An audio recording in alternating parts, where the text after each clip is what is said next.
তো আসলে দান কেন করা উচিত এটা অনেক সময় না জানার কারণে মানুষ দান করতে আগ্রহী হয় না, উৎসাহ পায় না। কেন দান করা উচিত? অর্থনৈতিক মুক্তি ছাড়া গোলামি বা দাসত্ব থেকে মুক্তি হয় না, যতক্ষণ অর্থনৈতিক মুক্তি না হয়।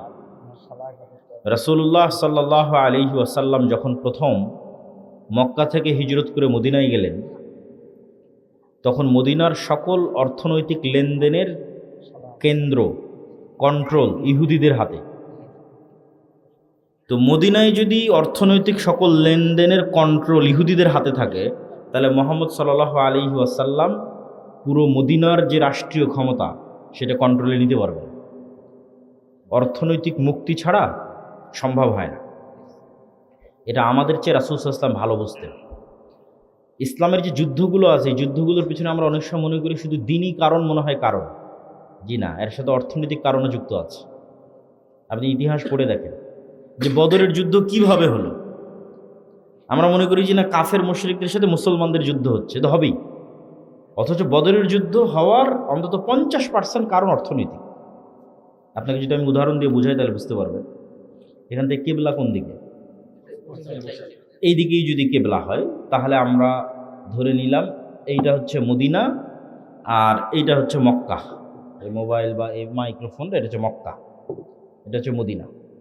আর ওই যে যেখানে আপনার ডায়েরিটা আছে, ওই ডায়েরিটা আরেকটু আগায় দেন, ওইটা হচ্ছে সিরিয়া, শাম। আর এই ধার দিয়ে এটা হচ্ছে সমুদ্র, লোহিত সাগর, লম্বা লোহিত সাগর। ওই পারে মিশর, যে পারে ক্যামেরাগুলো আছে, ওই পারে মিশর। মিশরের উপরে আছে ভূমধ্য সাগর। তো এই সমুদ্রের ধার দিয়ে যে রাস্তা, এই রাস্তা দিয়ে এই মক্কার কাফের মুশরিকরা ব্যবসা করতে যায় সিরিয়াতে। মুহাম্মদ সাল্লাল্লাহু আলাইহি ওয়াসাল্লাম নিজেও ব্যবসা করতে গেছে, তার চাচা আবু তালেবের সাথে আরও অনেকজনের সাথে সিরিয়াতে ব্যবসা করতে গেছে এই রাস্তা ধরে, সমুদ্রের ধারের রাস্তা ধরে। এখন মুহাম্মদ সাল্লাল্লাহু আলাইহি ওয়াসাল্লাম মক্কা থেকে হিজরত করে চলে এসেছে মদিনায়। আর মুহাম্মদ সাল্লাল্লাহু আলাইহি ওয়াসাল্লাম যদি এই রাস্তা কেটে দেয়, এরা কোন দিক দিয়ে ব্যবসা করবে? বুঝেন মনে হয় আমার কথা? কথা কি বোঝা যায়? তো মুহাম্মদ সাল্লাল্লাহু আলাইহি ওয়াসাল্লাম একদল সাহাবীকে আদেশ দিয়ে রাখলেন, এই রাস্তা দিয়ে যেন কোনো ব্যবসায়িক পণ্য না যায়, কাট অফ। মক্কার মানুষের মাথা নষ্ট হয়ে গেল। শুধু মুহাম্মদ সাল্লাল্লাহু আলাইহি ওয়াসাল্লাম যদি শুধু দাওয়াত দিতেন, এত দ্রুত যুদ্ধ হতো না। কিন্তু যখন অর্থনীতির পেটে যখন গিয়ে আঘাত পড়ল, তখন তো যুদ্ধ অবশ্যম্ভাবী। তখন আবু জাহাল দেখলো যে মদিনা যদি পাওয়ারফুল হয়, আমাদের তো ব্যবসা স্থায়ীভাবে বন্ধ। কেননা এই মদিনা রাষ্ট্র পাওয়ারফুল মানে এই সমুদ্রের এই রাস্তার কন্ট্রোল মদিনা রাষ্ট্রের যে প্রধান তার হাতে। তাহলে মুহাম্মদ সাল্লাল্লাহু আলাইহি ওয়াসাল্লামের সাথে চুক্তি করা ছাড়া তো আমরা ব্যবসা করতে সিরিয়া যেতে পারবো না। অতএব শুরুতেই মদিনাকে ধ্বংস করে দাও। তখন ওরা নিজেরা জোরপূর্বক এই মক্কা থেকে গিয়ে বদরের যুদ্ধ হয়। বদরের যুদ্ধ সমুদ্রের ধারে হয়েছে। বদরের যুদ্ধ এই মদিনার সরাসরি মদিনাতে হয়নি, মদিনা থেকে 150-200 কিলোমিটার দূরে গিয়ে এই সমুদ্রের রাস্তার পাশে একটু দূরে যুদ্ধ হয়েছে।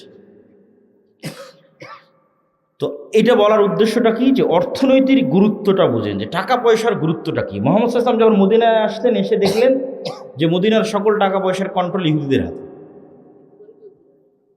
তো আচ্ছা, একটু আমি আগিয়ে নিচ্ছি, সমস্যা নেই। অর্থনীতির কন্ট্রোল ইহুদিদের হাতে। তখন মুহাম্মদ সাল্লাল্লাহু আলাইহি ওয়াসাল্লাম এই মক্কা থেকে যে মুহাজিরেরা গেছে, এরা সবাই বিজনেসম্যান। মুহাম্মদ সাল্লাল্লাহু আলাইহি ওয়াসাল্লাম নিজেও বিজনেসম্যান। লিইলাফি কুরাইশ ইলাফিহিম রিহলাতাশ শিতাই ওয়াস সাইফ, এই সূরাতে ব্যবসার যাত্রার কথা বলা আছে। তো কুরাইশরা ব্যবসায়ী জাতি, ব্যবসা করে খায়। আর মদিনার আনসারীরা আপনাদের মতো কৃষিকাজ করে, তারা ব্যবসা বোঝে না বা কম বোঝে, ব্যবসা নিয়ে তাদের লেনদেন কম, তারা কৃষিকাজ নিয়ে ব্যস্ত থাকে। তো এই যে মক্কা থেকে যে সাহাবীরা হিজরত করে আল্লাহর নবীর সাথে মদিনায় গেল, তারা সবাই ব্যবসা বুঝত। আল্লাহর নবী দেখলেন যে মদিনার অর্থনৈতিক কন্ট্রোল যদি ইহুদিদের হাতে থাকে, আমি কিভাবে রাষ্ট্র চালাব।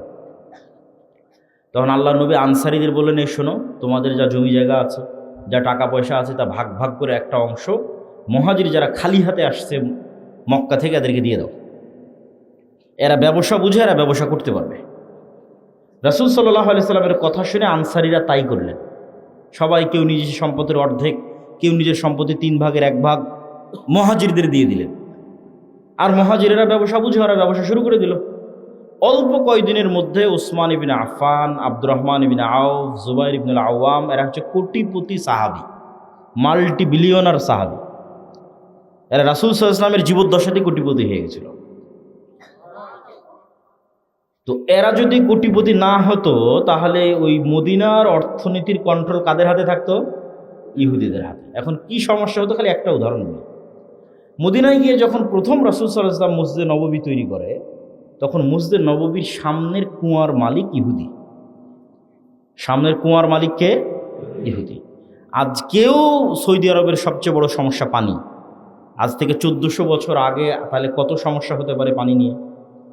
তা এখন এই মসজিদে নববীতে যারা সালাত আদায় ইহুদির, তাহলে মাথাটা নত কার হচ্ছে? মুহাম্মদ সাল্লাল্লাহু আলাইহি ওয়াসাল্লামের। নত হচ্ছে না যে ইহুদি তোমার এখানে আমার উম্মত উজু করবে, একটু অনুমতি দাও। তাহলে অর্থনৈতিক মুক্তি ছাড়া মাথা উঁচু হয় না। মুহাম্মদ সাল্লাল্লাহু আলাইহি ওয়াসাল্লাম বললেন, কে আছে এমন যে এই কুয়া কিনে দিতে পারবে আল্লাহর সন্তুষ্টির জন্য? জান্নাত। উসমান ইবিন আফফান বলল, আমি আছি আল্লাহর নবী। আল্লাহু আকবার। তাহলে উনি যে ওনার টাকা দিয়ে মসজিদে নববীর সামনের কুয়াটা কিনে দিলেন, তাতে সম্মান কার রক্ষা হলো? মুহাম্মদ সাল্লাল্লাহু আলাইহি ওয়াসাল্লামের রক্ষা হলো, মাথা উঁচু থাকলো। এই জন্য অর্থনৈতিক মুক্তি ছাড়া কখনো গোলামি থেকে মুক্তি হয় না। উম্মতে মুহাম্মাদি কখনো চাকুরিজীবী জাতি ছিলই না। এই উপনিবেশের পর তারা শিখেছে চাকরি করতে হয়। এটা আল্লামা ইকবালেরও সেম অ্যানালাইসিস, कि नहीं मकाम की खूगर तबीयत आज़ाद सैरे मिसाल नसीम पैदा कर हजार चश्मा फूटे तेरे संग राह से खुदी में डूब के ज़रबे मूसा पाए ज़रबे कलीम पैदा कर। তো এই কবিতাটার অর্থ হচ্ছে উনি বুঝাচ্ছেন যে মুসলমানেরা কখনো নির্দিষ্ট জায়গার মুখাপেক্ষী ছিল না। আপনি সব সাহাবীর জীবনী উঠিয়ে দেখেন যে সাহাবীদের 100%-এর 80% নিজ এলাকায় মারা যায়নি, 70%, 60% নিজ এলাকায় মারা যায়নি। ধরেন জন্ম হয়েছে মক্কায় অথবা মদিনায়, তারপরে ইসলামিক খেলাফতের রাষ্ট্রের সীমানা যত বাড়তে থেকেছে, কেউ দাওয়াত নিয়ে চলে গেছে মিশরে। যেমন আবদুল্লাহ ইবনে আমর ইবনে আস চলে গেছে মিশরে, আবদুল্লাহ বিন আব্বাস চলে গেছে মক্কায়, আবদুল্লাহ বিন মাসউদ চলে গেছে কুফায়। তাহলে যতদূর পর্যন্ত ইসলামী রাষ্ট্র বাড়তে থেকেছে, এরা কোরআন এবং হাদিসের দাওয়াত নিয়ে ততদূর পর্যন্ত যেতে থেকেছে। কেউ কখনো মনে করেনি যে না আমাকে এখানেই থাকতে হবে। তো মরু যাযাবরেরা কখনো নির্দিষ্ট জায়গার মুখাপেক্ষী হয় না। আর মুসলমানেরা ব্যবসায়ী জাতি, যতদূর পর্যন্ত ইসলাম গেছে তার 50% যদি হয় যুদ্ধ, তো 50% ব্যবসা। যেমন মালয়েশিয়া, ইন্দোনেশিয়া, ব্রুনাই, এগুলোতে কোনোদিন যুদ্ধ হয়নি ইসলামের নামে। তাহলে ওরা ইসলাম গ্রহণ করলো কিভাবে? আরব ব্যবসায়ীরা ব্যবসা করতে করতে চলে গেছে মালয়েশিয়া, ব্যবসা করতে করতে চলে গেছে ইন্দোনেশিয়া, ব্যবসা করতে করতে চলে গেছে ব্রুনাই। ব্যবসা করতে গিয়ে সেখানে মানুষজন তাদের আচার আচরণ, সত্যবাদিতা, ন্যায়পরায়ণতা দেখে ইসলাম গ্রহণ করেছে, এলাকাকে এলাকা, এলাকাকে এলাকা। তো মুসলমানেরা ব্যবসায়ী জাতি। ব্যবসা ছাড়া টাকা ইনকাম করে আপনি দান করতে পারবেন না শান্তি মতো। আর জান্নাত শুধু ইবাদত দিয়ে জান্নাত 100% কনফার্ম করা কঠিন। আবার শুধু পাপ মুক্ত থাকার চেষ্টা করেও 100% জান্নাত কনফার্ম করা কঠিন। যেমন এখানে কেউ দাঁড়িয়ে বলা কঠিন যে আমি আমার জীবনে এক ওয়াক্ত সালাত কাজা করিনি, অথবা এইটা দাঁড়িয়ে বলা খুব কঠিন যে আমি প্রত্যেক 5 ওয়াক্ত সালাতের শুরু থেকে শেষ পর্যন্ত শুধু আল্লাহর কথা স্মরণে রাখি, আর কারো কথা, দুনিয়ার কোনো কথা আমার মাথায় আসে না। এটা বলা কঠিন। তাহলে কেউ কিয়ামতের মাঠে দাঁড়িয়ে আল্লাহকে বলতে পারবে না যে আল্লাহ আমি এক ওয়াক্ত সালাত কাজা দিইনি, অথবা আমাকে জান্নাতে দিতেই হবে। এই চ্যালেঞ্জ দেওয়া কঠিন, জান্নাত দিতেই হবে। অথবা কেউ দাঁড়িয়ে বলবে যে আল্লাহ আমি একটাও গুনাহ করিনি, আমাকে জান্নাত দিতেই হবে, এটাও চ্যালেঞ্জ দেওয়া কঠিন। তাহলে জান্নাতে যাওয়ার জন্য আল্লাহর রহমতের ভিখারি, আল্লাহ ভালো মতো ইবাদত করতে পারিনি, অনেক গুনাহ করেছি, ক্ষমা করে দাও, আল্লাহ দয়া করলে এবার জান্নাত। কিন্তু জান্নাত কনফার্ম করার দুইটা রাস্তা আছে, চ্যালেঞ্জ, যে জান্নাত আমারই, যাবই। একটা হচ্ছে জীবন আল্লাহর রাস্তায় দিয়ে শহীদ হয়ে যাওয়া, এটা কনফার্ম 100%। শহীদের রক্ত জমিনে পড়ার আগে তার যদি ইবাদতেরও কোনো কমতি থাকে ওটাও মাফ, আর যদি কোনো গুনাহ থাকে ওটাও মাফ। তাহলে একটা কনফার্মেশন পাওয়া গেল যে জীবন যদি আল্লাহর রাস্তায় দিয়ে দেওয়া যায় জান্নাত কনফার্ম। আরেকটা কনফার্ম করার রাস্তা হচ্ছে টাকা, অর্থনৈতিক ইবাদত। এটাতে জান্নাত কনফার্ম হয়, আল্লাহ জান্নাত বিক্রি করবে।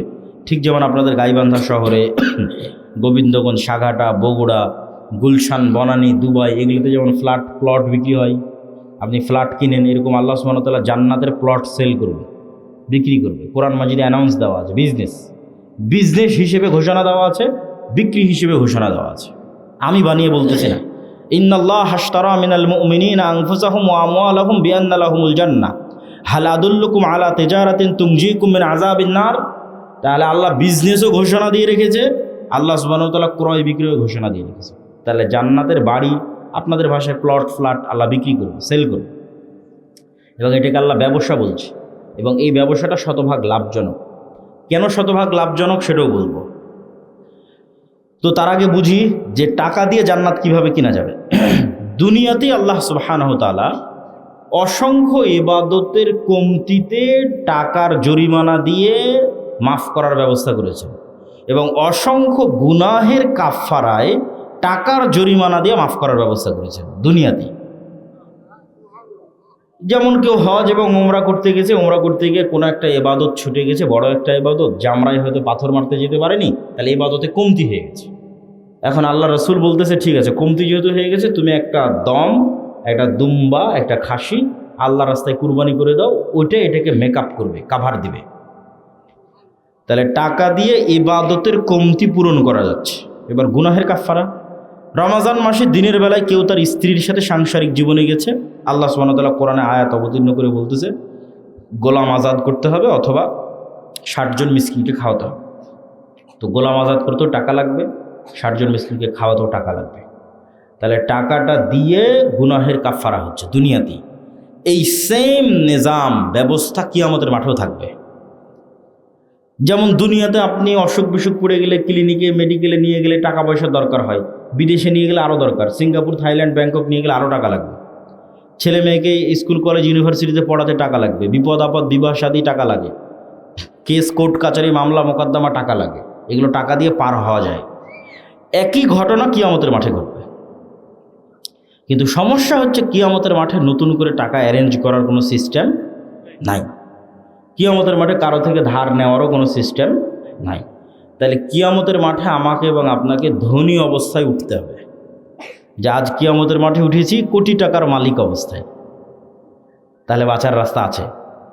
ইবাদতের কমতিতেও ওই কোটি টাকা কাজে দিবে, গুনাহের কাফফারাতেও ওই কোটি টাকা কাজে দিবে। মানুষ যারা পাওনাদার আসবে, আল্লাহ আমার নামে গীবত করেছে, অপবাদ দিয়েছে, মিথ্যা বলেছে, এই সেই যা আছে, হক দেয়নি, যা আসবে সবগুলো কাভার দেওয়া যাবে, মেকআপ দেওয়া যাবে যদি ধনী অবস্থায় কিয়ামতের মাঠে উঠেন। যেমন দুনিয়াতে আপনি ধনী থাকলে কাভার দিতে পারেন যে কোনো সমস্যা, কিয়ামতের মাঠেও যদি ধনী অবস্থায় ওঠেন কাভার দিতে পারবেন। কিন্তু কিয়ামতের মাঠে ধনী অবস্থায় ওঠার জন্য এখন থেকেই ব্যাংকে জমা করতে হবে, আল্লাহর ব্যাংকে, পরকালের ব্যাংকে এখন থেকে জমা করতে হবে। এবং আল্লাহ সুবহানাহু ওয়া তাআলার সাথে এই ব্যবসা কেন লাভজনক সেটাও বলি। আল্লাহ যে বলছেন তোমরা আমার সাথে ব্যবসা করো, এটা শতভাগ লাভজনক। কেন লাভজনক? আপনি যদি আজকে সাঘাটা বাজারে একটা জমি কিনেন, তাহলে জমিওয়ালা আপনার দেওয়া টাকা নিয়ে চলে যাবে, ওই টাকার উপর আপনার কোনো কন্ট্রোল থাকবে না, কোনো দখল থাকবে না, আর জমিটা আপনি তার থেকে বুঝিয়ে নেবেন। এখন আল্লাহ সুবহানাহু তাআলার জন্য আপনি পরকালের অ্যাকাউন্টে যে টাকা জমা দিবেন, ওই টাকা কি আল্লাহ নিয়ে চলে যাবে? ওই টাকা দিয়ে যদি আপনি মসজিদে একটা এসি বা একটা ফ্যান লাগান, ওই ফ্যানের বাতাস কে খাবে? আপনিই তো খাবেন। ওই টাকা তো আর আল্লাহ নিয়ে গেলেন, আর ফ্যানের বাতাস আল্লাহ খাবে না। ধরেন আপনি টাকা দিয়ে একটা গরু জবাই দিলেন, ওই গরুর গোস্ত কে খাবে? আপনি খাবেন না, ওই গরুর গোস্ত আল্লাহর কাছে চলে যাবে, আল্লাহ নিয়ে যাবে? আল্লাহ খাবারের মুখাপেক্ষী নয়।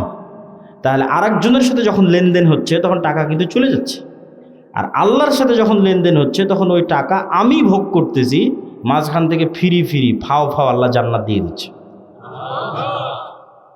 তাহলে আল্লাহর সাথে ব্যবসায় কোনো লস আছে? কোনো লস নাই। ধরেন এই প্রতিষ্ঠানে আপনি দান করলেন, এই প্রতিষ্ঠানে দান করে এখানে পড়বে গে আপনার ছেলে মেয়ে, কেউ যদি বেতন পায় আপনার গ্রামের ছেলে মেয়ে, তাহলে মাঝখান থেকে তো আপনি ফ্রিতে জান্নাত পাচ্ছেন। টাকাটা তো দুনিয়াতেই থাকতেছে, দুনিয়ার মানুষই খাচ্ছে, আপনি আপনার আত্মীয় স্বজন পাড়া প্রতিবেশী তারাই খেয়ে শেষ করে দিচ্ছে। তো যাক, আমি বক্তব্যের শুরুতে এই কথাগুলো বললাম যে আপনাদের মধ্যে যদি, এখন আমি জানি না যে এখানে কেউ স্বেচ্ছাসেবক পাঠিয়ে বৈঠকি দান সংগ্রহ করবে কিনা, কিন্তু দান অর্থনৈতিক ইবাদত, অত্যন্ত শক্তিশালী একটি ইবাদত। যদি যায় তাহলে আপনারা সকলেই অংশগ্রহণ করার চেষ্টা করবেন। এই বলে আমি আমার এবং তোমাদের যারা মাদ্রাসা কর্তৃপক্ষ আছে তাদেরও যদি যাওয়ার সিস্টেম থাকে পাঠাতে পারো। এই কথা বলে আমরা আমাদের মূল বক্তব্যের দিকে এগিয়ে যাচ্ছি। আমাদের মূল বক্তব্য হচ্ছে গোলামি থেকে মুক্তির রাস্তা। এটাই বক্তব্যের আলোচ্য বিষয়। 5টা পয়েন্টে আমরা সংক্ষিপ্ত করে আলোচনা করব। ঈমান বিল গায়বে ইয়াকিন, আল্লাহ সুবহানাহু ওয়া তাআলার সাহায্য ছাড়া বিজয় হয় না। আল্লাহর সাহায্য পাওয়ার জন্য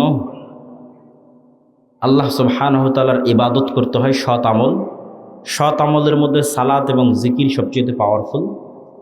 দুনিয়াতে নেতা হওয়ার জন্য জ্ঞান অর্জন এবং সত্যবাদিতা ও ন্যায়পরায়ণতার কোনো বিকল্প নাই। এই 5টা পয়েন্টে আমরা সংক্ষিপ্ত করে ব্যাখ্যা করব এবং বক্তব্যের শেষের দিকে চলে যাব। প্রথম 2টা হচ্ছে ঈমান বিল গায়েবে ইয়াকিন। গায়েব মানে অদৃশ্য। আজকের যুগের মুসলমানদের সবচেয়ে বড় সমস্যা হচ্ছে আসলে প্রকৃত অর্থে মুসলমানদের ঈমানই নাই, ঈমান মজবুত নয়, গায়েবের উপর ঈমান নাই।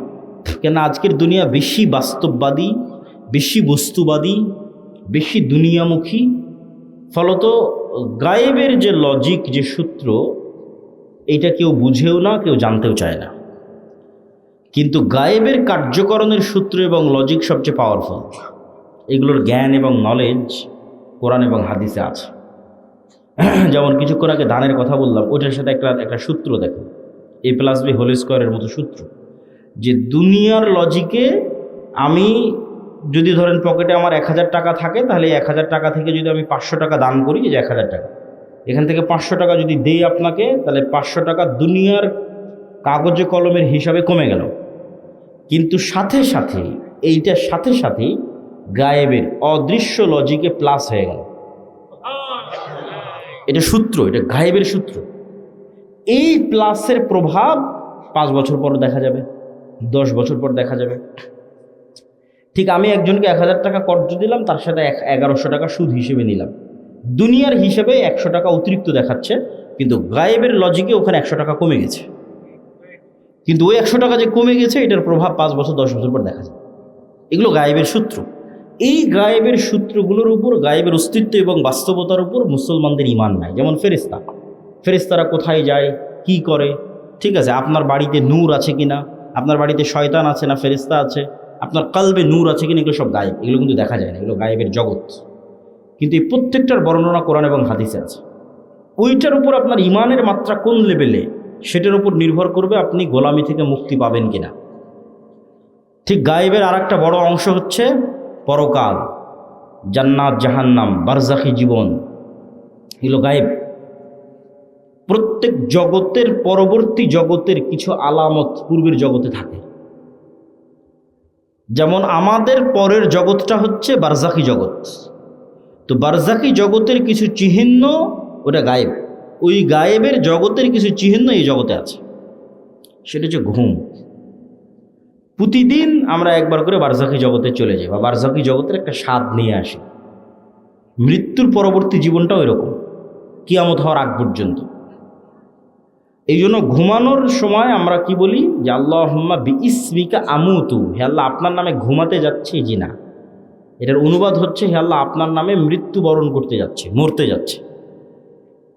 ঠিক পরের দিন সকালে যখন ঘুম থেকে উঠি, তখন কিন্তু এটা বলা নাই যে আল্লাহ আপনার রহমত, আপনার দয়া, ঘুম থেকে উঠলাম। জি না, আহইয়ানা বা'দা মা আমাতানা, হে আল্লাহ মরে গেছিলাম, মরা থেকে বেঁচে উঠলাম। কি অনুবাদ দেখেছেন? দোয়ার অনুবাদ কি ভয়ঙ্কর, যে হে আল্লাহ মরে গেছিলাম, মরা থেকে সকালবেলা বেঁচে উঠলাম। তাহলে ওই যে মারা গেছিলাম রাতের বেলা, এটাই বারজাখী জগতের হালকা স্বাদ পরের জগতে। মানে আপনার মরার পরে কি হবে, ওই গায়েবের জগতের কিছু আলামত এই জগতে আপনি প্রতিদিন দেখতে পাচ্ছেন। এখন যারা ঘুম চলে গেছে, এদের মধ্যে একদল মানুষের স্থায়ী মৃত্যু হয়ে যাবে ঘুমের মধ্যে। কেন আল্লাহ সুবহানাহু ওয়া তাআলা প্রত্যেক ঘুমন্ত বান্দার রূহকে তার নিকটে টেনে নেন। প্রত্যেক ঘুমন্ত বান্দার, পবিত্র কোরআনের আয়াত, যাদের যাদের বাঁচিয়ে রাখতে চান তাদের রুহগুলো আবার ফেরত দিয়ে পাঠান যখন তারা ঘুম থেকে ওঠে। তো রুহ মানে হচ্ছে দেখা, শোনা এবং চিন্তা করার শক্তি, এটা রুহ থেকে আসে। এই জন্য আমরা যখন ঘুমাই তখন আমার দেখার শক্তিও নাই, আমার শোনার শক্তিও নাই, আমার চিন্তা করার শক্তিও নাই, তাহলে এখন আমার রুহ নাই। শরীরের সাথে একটা সম্পর্ক বজায় রেখে বের হয়ে গেছে, হালকা একটা সম্পর্ক বজায় রেখে বের হয়ে গেছে। ওই সম্পর্কটা যদি আল্লাহ কাট করে দেয়, এটা স্পট ডেড, আর উঠতে পারবে না পরের দিন সকালে। কিন্তু রুহের প্রকৃত কাজ হচ্ছে দেখা, শোনা, চিন্তা করা, এটা রুহের প্রকৃত কাজ। ঘুমের সময় যখন এই কাজগুলো অফ হয়ে যায় তখন রুহ বের হয়ে যায়। ঠিক এবার বারজাকি জগতে যখন আপনি চলে গেছেন তখন পরের জগতের কিছু আলামত আপনি কবরের জগতে পাবেন। মানে পরের জগৎটা তো জান্নাত এবং জাহান্নাম, কিয়ামতের পরের যে জান্নাত জাহান্নাম, তখন কবরে থাকা অবস্থাতেই জান্নাতের মৃদু আবহাওয়া আসবে, তাহলে আলামত দেখাচ্ছে যে এর পরের যে জগৎ সে জগতে তুমি জান্নাতে যাবা, সেটার কিছুটা আলামত নেও। যেমন দুনিয়াতে থাকতে তুমি ঘুমের মাধ্যমে পরের জগতের কিছু আলামত নিতা, এখন তুমি বারজাকি জগতে আছো, এখানে থাকা অবস্থায় এর পরের জগতের কিছু আলামত নাও। যদি জাহান্নামের হয়, শাস্তিযোগ্য বান্দা হয়, তাহলে জাহান্নামের গরম বাতাস আসতে থাকে তার কবরে। সরাসরি কিন্তু ওকে জাহান্নামে দেওয়া হয়নি, সরাসরি জান্নাতে দেওয়া হয়নি, কিন্তু তার পরের জগতে কি হবে তার কিছু ফিলিংস সে ওখানেই পাচ্ছে। এবং মানুষের আমলের ধরন অনুযায়ী এই রূহগুলো বিভিন্ন পর্যায়ে থাকে, আমলের ধরন অনুযায়ী। যেমন